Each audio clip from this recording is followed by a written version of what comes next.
it's spending some time on what feels right, what feels good and not sounds good, because you have to go with what you care about. And that's how you sell it, essentially, is you have to believe in it and be excited about it. And then that becomes contagious.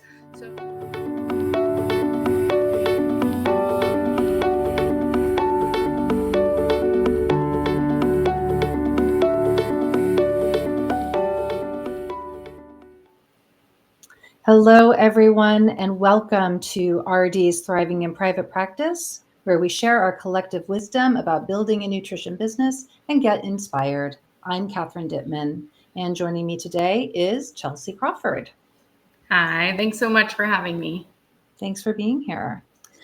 Chelsea is a registered dietitian and entrepreneur who owns Fuel for Life, a Texas-based practice with 2 locations and a dedicated team of dietitians. She specializes in offering affordable nutrition counseling through insurance, helping clients achieve their health goals with a client-centered approach. Chelsea's expertise covers both pediatric and adult populations. Fuel for Life's mission is to teach clients to develop a positive relationship with food while providing the skills necessary to support a healthy lifestyle.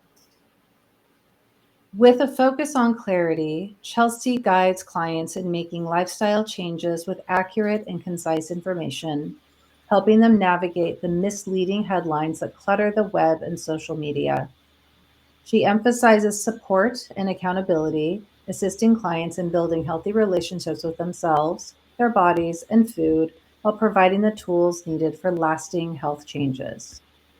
In addition to her nutrition practice, Chelsea also launched a culinary travel business that offers small group adventures, allowing dietitians to earn continuing education credits while exploring the world. This unique blend of travel and education further enriches her commitment to promoting health and wellness in a dynamic and engaging way. I'm so excited to talk with you about all these things, Chelsea. Thanks so much. Yes, of course. Yeah. And so we'll start in our usual way. Let's hear a bit about your journey as a dietitian, what led you to start a practice, the specialty and population that you serve. Yeah, so I started off in a pediatric hospital. And of course, I felt like I just really wasn't able. My favorite thing is counseling. And so I just really wasn't able to do that in that setting. It was kind of like go in, go out. So it didn't really suit me. So then I got a job at a local YMCA where I got to do my counseling aspect, but also got to help open the first teaching kitchens in San Antonio. And I had the best time doing that. I got to so many cool experiences going to the Culinary Institute, doing a bunch of workshops, got sent to Louisiana to do another culinary workshop at Tulane. So it was an awesome experience. However, there was something more I wanted. I had kind of grown that program, but I had a lot of people telling me how to do things that weren't dietitians and didn't quite understand what we did. I felt like I kept hitting dead ends to be able to really grow it. So I decided I really wanted to do things my way. And I also wanted more time off because I love to travel. So those 2 weeks weren't working for me anymore. So I decided to go out on my own and start a private practice at the end of 2019, right before the pandemic started. Mm-hmm, mm-hmm. Yeah, that seems to be a very common theme here. Yeah. Either people really went for it during the pandemic or they started right before a pandemic and they just changed their whole approach. Yeah. So how did the, I guess the changes affect your plans for your practice at the time? To be honest, it was a blessing in disguise. It really made me, because I had two other part-time jobs in addition to trying to grow my practice. So it really forced me just to focus on my practice. And for me, it was a benefit because I didn't have to go into clinics to market myself. I called, I emailed, I made a video. I could email them and explain my practice and who I was. And I was able to hit a lot more people in a lot less time. And nobody expected me to come in. So it actually really did help during that time. Great, great. So you had more time to focus on your own, building your own practice. And Yeah. so when did you decide to go all in and let go of your other positions? Well, I didn't really decide that. They decided that for me. Ah, So kind of once the Y closed and my other job closed, we all kind of just went our separate ways. And it was supposed to, nobody knew how long it was going to be. And I was like, well, I have all the time in the world. I didn't really wait. I worked, 8 hours a day while everybody was just playing around all day. And so I was like, I'm gonna do this. I'm gonna go for it. Here's my time. If I can get it to work during this downtime, then I don't have to go back. great, great. And so during the sort of peak pandemic times, were you all virtual or did you get to still see people in person? I remained virtual for probably a year and a half. Okay. Okay. And how long? So was it just you at the time, or did you have other people working with you? Yeah, so it took me probably 9 months before I hired a scheduler, and 11 months, 10 months or so before I hired a dietitian. Okay. And how many do you have on your team now? So I currently have four. They work various hours, but I have four that regularly work for me. Great, great. And so the two locations, yeah. So it sounds like you had a period of rapid growth. How did you know when to sort of pull the trigger on all these changes? Did you have a coach or a mentor or sort of somebody kind of helping you make these decisions? Or did you just kind of intuitively know that the time was right? It was a little combination. So I intuitively kind of, um, you know, entrepreneurship is my strong point. However, the coaches helped me follow through with doing stuff, or they helped me. I was learning marketing for the first time, so that's really where the support came in. Is I didn't know how to market, like how to word things. So that's really where their direction came in, is learning all of that. And that was so worth it because I apply all that now, and now I don't need that support because I've learned so much along the way and from them in the beginning. Yeah. And so which marketing channels are you using and what's working for you right now? Yeah. So right now, what I usually do is I try to go to a few offices every quarter.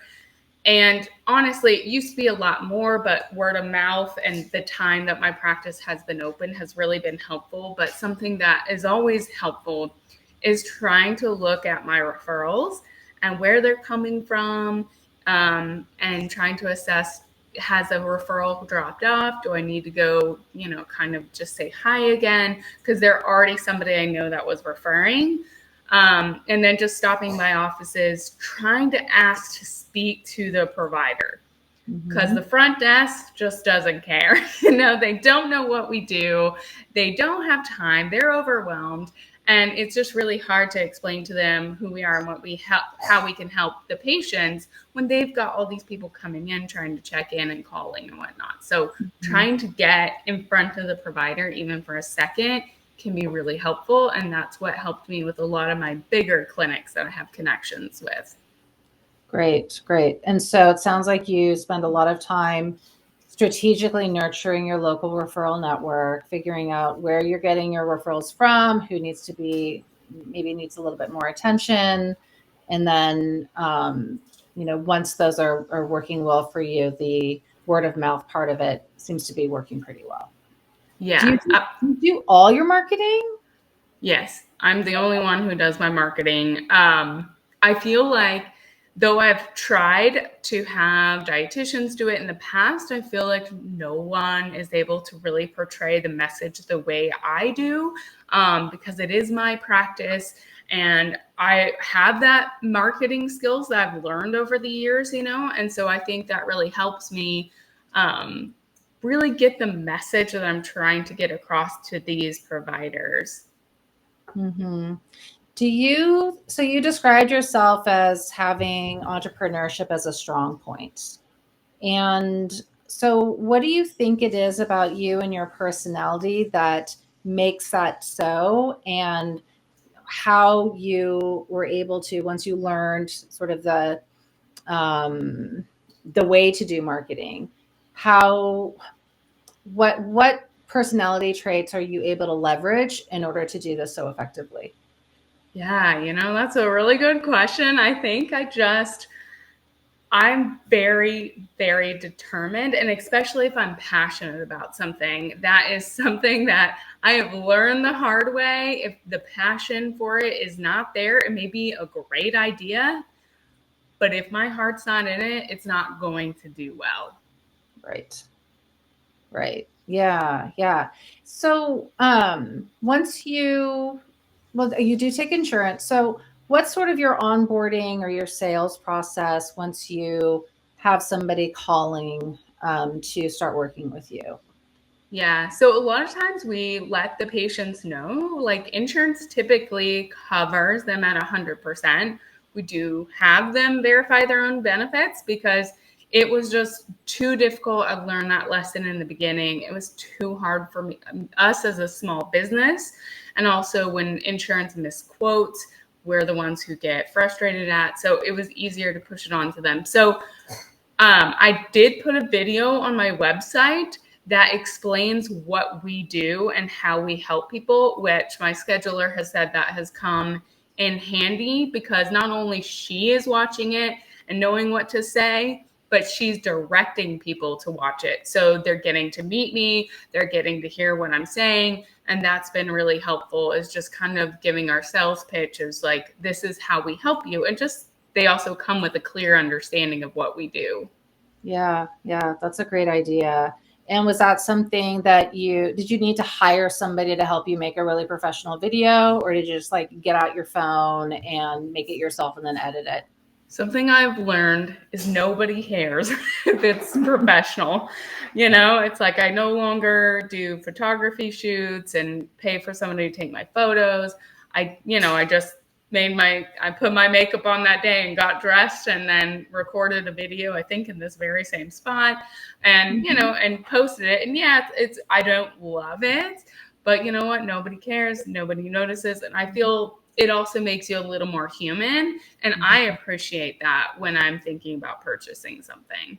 Nice. Good, good.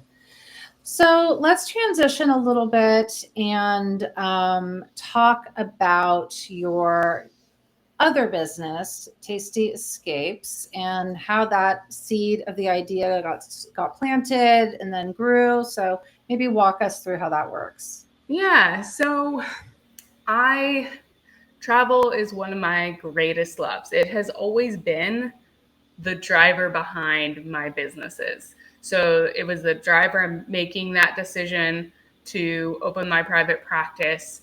Um, And then when I did that, what really happened is I missed the culinary aspect of when I worked in a teaching kitchen. It was my plan at one point to open a teaching kitchen or work out of one, but after working from home for so long, I was like, no, I don't want to do that. So I was like, what would I really like to do? And I was like, well, I would really like to travel more and get to do these culinary things, but not everybody enjoys them like I do. Mhm. And also there's a particular way I like to travel. It's been a hobby of mine to build trip itineraries in great detail for fun. I'll spend hundreds of hours on one trip that I haven't been on and have no plans to. So I was like, why don't I turn this hobby into a business and be able for other people to enjoy this with me, because it is the coolest thing ever. So, I think building this was something that I could do that I loved completely. Like there's not a part of it that I don't like. Um, I get to talk to people in other countries and meet them and know that I'm supporting their economy by picking somebody local to help support us and guide us around their country. I get to go with other like-minded individuals. And, it's just great when you look around and everybody's so happy and excited. There's no better feeling than that. So it was just something to have of mine that was pure joy, because sometimes private practice is tough. It's a lot of work, and I needed something to look forward to. Right. I hear you on that. So I have a lot of questions about this. We'll just see where this goes. But one question I have is, how do you choose which location you want to make one of these trips for? Yeah, there's a few factors that I go through when I'm picking locations. Honestly, I start with places I want to go. I start with places that I've been wanting to go, maybe I've built a trip for before, kind of know what's there. And then I start looking into what's their culinary, like what's cool about that country and their culinary aspects. And then I start going down to see like what they produce in that country, what kind of agriculture is there, and other things, other special like customs around food and all of that. So I kind of start in that place, and I'll make a list and just kind of start bouncing ideas off of each destination. And then usually when I get a list big enough, I kind of shift towards one. And so they have to have enough things. But again, some of my trips are more culinary based and some are like a little bit less, but all of them aren't just culinary, which I find really important because you don't want to miss the highlights. I've looked and seen, because before, what, stimulated this is I was looking for a culinary trip to go on by myself. And I couldn't find one that mixed the two, like sightseeing and not missing all the highlights, but also doing some dips in the food and culinary things. Like, I don't want to just do one thing. I want to see everything. And so I really wanted to make this about really unique, one of a kind things that you get to do that tourists, it's not your typical tourist thing. And even people who don't love culinary stuff would absolutely love all the stuff that we do, because it's so much more intimate than just the tourist places. So I find it very important to combine them. Great. And so if you're choosing places where you haven't been before, does that mean that you are finding local tour guides to kind of hire and escort the group? Or yeah, so tell me how the structure is. Yeah, so I have a lot of connections through my travels. So I traveled to several countries. I've spent the last few years traveling to 2 or 3 different international places every year. So I've made a lot of connections along the way, even if they're not countries I've been to. They're usually connected through these people. I'm also in tons of travel groups. I've been for years. So I've met people through the years. So usually I have somebody, and then I usually will spend a lot of time vetting and interviewing companies that we're going to work with, because it's a big deal to me. They need to be sustainable. They need to take care of their environment and give back to the community.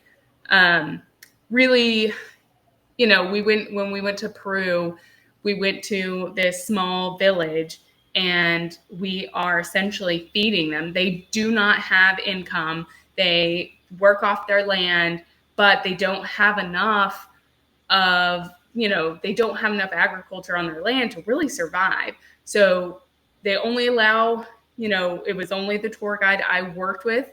They had known them.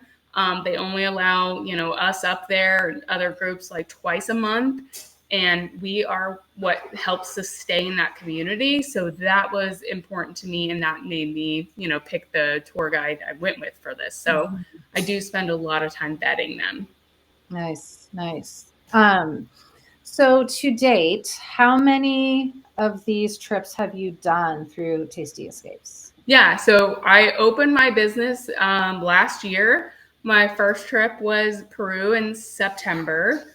I have Oaxaca in October, Mm-hmm. and I'm about to announce my next one in probably a few weeks or a few months. I'm not sure, but I have it nailed down for fall 2025. Great, great. So you might do one or two a year, or what do you think that where do you see this going? Yeah, well, I do have a child, so I can't just Mhm. travel all the time. But what I plan to do is 2 to 3 trips a year. I'll probably do two international and one within the US. So I am trying to think about some US ones. I'm also working on some family trips for dietitians so that they can bring their kiddos, and it can be a group trip like that where they're still getting culinary continuing education credits. Yeah, yeah. Thanks for mentioning that. So the continuing education credits, I think, is such a kind of a no-brainer for anyone that's interested in doing something like this, because obviously we all need to get our credits, and if we like to travel, how great.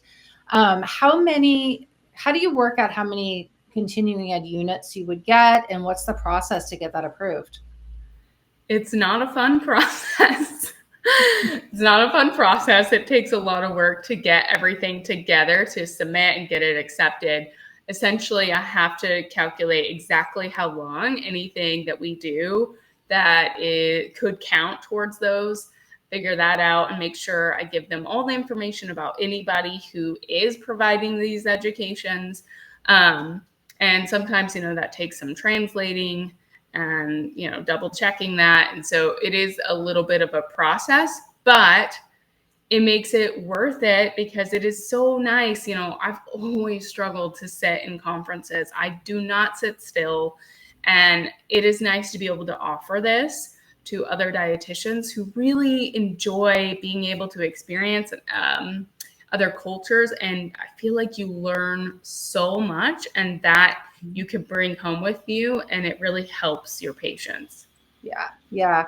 And I'm also thinking that sort of a secondary aspect of this is getting to be with other dietitians in a different environment. So it's not just educational, it's not just professional, but it's fun too, right? Yeah, that is the special part of it, is seeing everybody, cry when you have to say goodbye. It's like, Mhm. you spend, 7 to 8 days together nonstop. They're busy days. We're going, going, going. And it's just everybody builds such a strong lifelong connection. It's really cool. And a lot of times you'll get the same people who are like, oh, well, I'm going to go on the next trip. I'll see you then, so it's Mhm. really nice because you will likely see one another again. That's so great. Yeah, yeah. So, can we talk about how you use this as an actual business?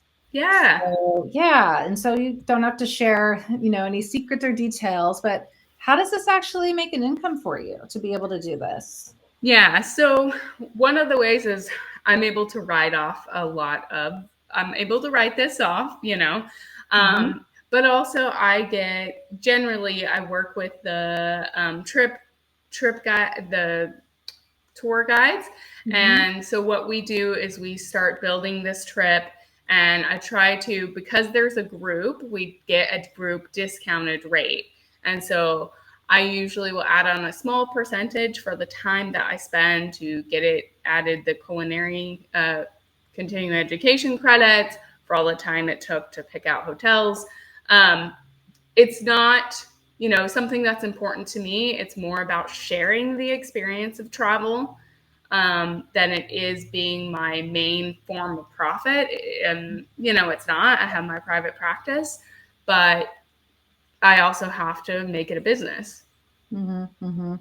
So, you're also alluding to another aspect of this for any dietitian who's also in private practice and wants to take one of these trips, that how much of this can they actually write off, right? The So they're whole getting their thing. continuing at the whole thing. Yep, according to my accountant, Okay. which everybody would probably have to check with theirs, but because it is providing continuing education credits throughout the whole trip, the plane ticket, a lot of the things that you purchase there, And then the trip itself, that would be something that you can write off. Nice, nice. So, I hopefully people that are watching this are getting very excited about this because it seems like, a lot of us who want to travel maybe we don't want to travel alone, but this might not be the kind of trip we want to do with a significant other or friends, but this is like Yeah. a perfect opportunity. And then you get all these extra benefits from it. So where do you see this part of your business going? How do you want to sort of like keep it where it is, or are you trying to make this a bigger endeavor? A little bit in between. So I don't really think I would ever be comfortable not being the one going on these trips. Like I don't want to grow it into a really big company. Like that's the whole point, is keeping it small. My trips have 15 or less people. So it is a small group. It's not your travel with 30 plus people on a lot of these big tour groups, because I really you can't do a lot of the experiences when you have large groups with you. So I would like to be able to do, maybe 3 international trips, two USA based trips a year, Mhm. and just kind of spread them out throughout the year. Like have like a spring, summer, fall trip, and then 2 of the US ones in the between. I would like to have some for families. And then I'll probably branch out into non or less culinary based ones. But I'll always include that because that's everybody's favorite thing, whether they like culinary stuff or not. Um, but I'll kind of vary, gearing towards dietitians and gearing towards like the general public a little bit. Nice, nice. Well, I imagine that there's a lot of work that goes into the planning of these. So I just want to acknowledge, like, wow, that's so much effort that you're putting in. And I imagine that people are really grateful to you for the products that you're able to deliver on the, when it all comes together. So that's really, really impressive. Lisa, I think. Yeah, thank you. Yes, that's what I like about it though. I spend a lot of time, but at least I enjoy that time. For sure, for sure. So let's revisit your Fuel for Life practice. Anything on the growth agenda for that, or is that sort of like going to keep it where it is? What are your plans? Yeah, I think, I don't want to grow it too big because it really does get harder for each person you add on the team. There's more billing, there's just more of everything. So I think my goal is really to maybe add 1 or 2 dietitians most. I've considered moving into other, areas like Dallas or Houston. I have family in both of those areas, not a physical location. Well, not physical for me. I might hire somebody in those, but that's kind of my thoughts. I'm circling around it because of the Tasty Escapes, what I want to do right now. But my goal is to hire at least 1 more dietitian and just do a little more. I really would like to do a little more marketing and get extra referrals coming in, just so we never feel like the downtimes that sometimes practices have. If you have a good referral sources, then you don't quite notice those as much. Right, right. It's good to get ahead of it and be able to forecast a little bit, know which levers you can pull if things are a little bit slow. And yeah, yeah, no, that's really, really smart. Okay, so we're coming to the end of our time together, and clearly your MO here is, find your passion, do it with integrity, and this is what will sustain you. Do you have any other sort of words of encouragement, let's say, for someone who maybe, trying to figure out where they want to go with their private practice business, or someone that's feeling a little bit stuck, like their passion is gone? What would you recommend? Yeah, I think it's spending some time on what feels right, what feels good and not sounds good, because you have to go with what you care about, and that's how you sell it essentially, is you have to believe in it and be excited about it, and then that becomes contagious. So sometimes, it's about going to look at other private practices. What are they doing? Does anything sound exciting? Does anything sound like you would like it? Does genetic testing sound good to you, or does that not fit for you? Right? Like, you have to see what it is. Is it selling workbooks, or does that sound terrible? Does writing blogs, to attract more people to your business?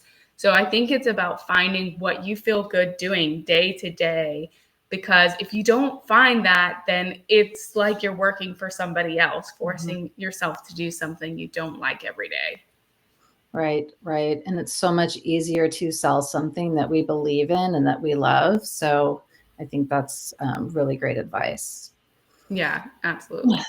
Okay. Well, Chelsea, thank you so much. This has been such a unique conversation. We have not talked to someone on this series before that is doing anything quite like what you're doing. So this is a really nice contribution. I really appreciate you coming on and having this conversation. Thanks so much. Yeah, thank you so much. And thanks everyone for joining today. And we will see you shortly for the next one. Bye-bye. Bye.